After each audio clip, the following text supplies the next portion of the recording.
O Banco Central, ele não é independente, ele é autônomo. E existe uma diferença sutil entre independência e autonomia. Está justamente aqui no fato, por exemplo, que o deputado Lindenberg trouxe, do status de ministro, que também cabe como estado de ministro, para que o presidente do Banco Central esteja nessa casa para prestar esclarecimentos, porque senão a democracia indireta, o sistema representativo, fica extremamente comprometido.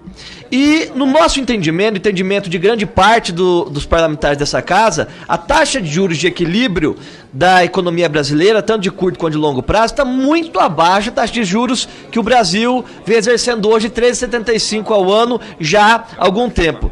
Todo mundo sabe que a taxa Selic, como taxa de referência, ela ou encarece ou barateia o crédito, dá tanto para a pessoa física, quanto para a pessoa jurídica, quanto para as empresas. Isso prejudica a formação bruta de capital fixo, prejudica a possibilidade das famílias brasileiras terem acesso ao crédito barato para poderem consumir, que é um dos fatores de desenvolvimento e crescimento econômico. Então, tudo isso, a gente tem que ter a oportunidade de questionar a política monetária do Banco Central, seja ela contracionista, seja ela mais expansionista. E quero aqui justamente dialogar com o deputado Mauro Benevides, que é o especialista, com o deputado Lindenberg. Por exemplo, a nossa demanda, a nossa inflação hoje não é uma inflação de demanda. Nós estamos em desaceleração econômica. Por exemplo, a General Motors e a Hyundai deram férias coletivas porque não estão tendo a demanda suficiente para atender a sua oferta.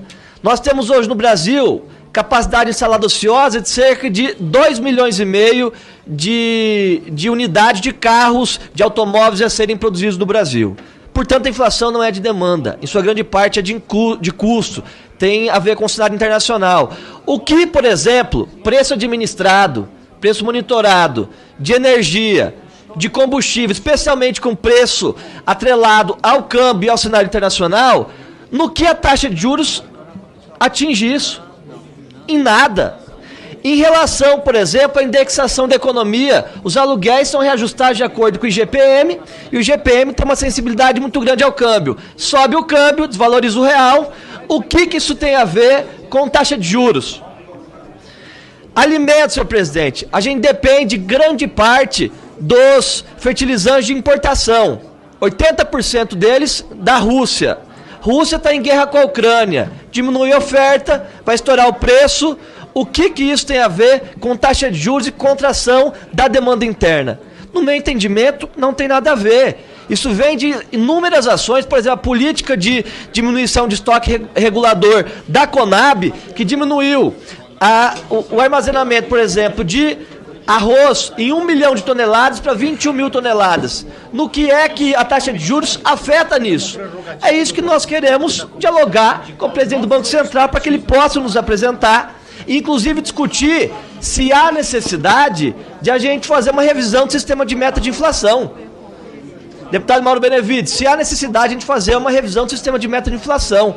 Existem países que fazem o sistema de meta de inflação com uma média, por exemplo, para 4 anos. Você atingindo aquela média naqueles 4 anos, você tem a perseguição da inflação almejada, atendida pelo Banco Central. 30 minutos para concluir, senhor presidente. Então, esses detalhes que não encaixam com a política de juros hoje contracionista do Banco Central, não fazem sentido ao meu entendimento, não faz sentido a inúmeros parlamentares dessa casa, tem muito mais a ver com o contexto de custos que de demanda, onde a taxa de juros, com o encarecimento do crédito, não influencia. Então, por isso, nós queremos ter essa oportunidade de dialogar em alto nível, em bom tom, com o presidente do Banco Central, para que a gente possa esclarecer essas dúvidas, que é a função dessa comissão. Então, caminhamos favorável, senhor presidente.